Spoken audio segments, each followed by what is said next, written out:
And the one thing that Allah Azza wa Jal told us to ask Allah for is Rabbi zidni ilma. Oh my Lord, increase me in knowledge. Increase me in knowledge. Knowledge that fits the other categories of this dua.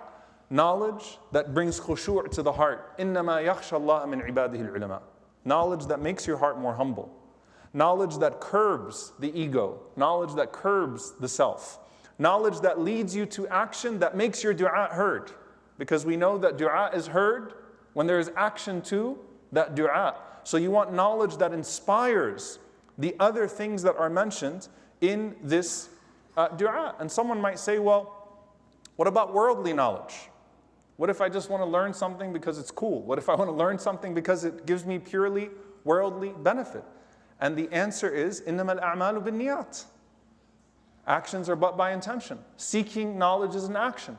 Therefore, if you are seeking knowledge for something that is halal, it is halal. And if you're seeking knowledge for something that is haram, it is haram. And if you're seeking knowledge for something that is praiseworthy, it is praiseworthy. If you're seeking it for a particular outcome, that's what's going to judge the very thing that you are seeking. Now, what does this mean for us as we study Islam? Because we are not a people as Muslims who should accept ignorance for ourselves. You know, when someone says, I don't even know what's halal and haram because that way you're kind of spoiling it for me. I'd rather just be in the ignorant because that way, if I'm in the category of the ignorant, then you know, I can plead some version of the fifth on the Day of Judgment. It doesn't work that way.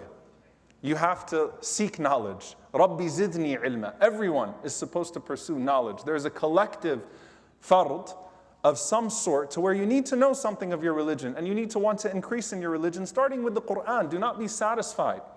Do not be satisfied with memorizing a few surahs from Juz' Amma and then coming to the masjid and saying, you know, mashallah, Quran competitions, hifth competitions. Don't be satisfied with yourself. With the halaqat and saying, well, I come to Jum'ah. No, push yourself to do more. But want more from that knowledge and how you pursue that ilm.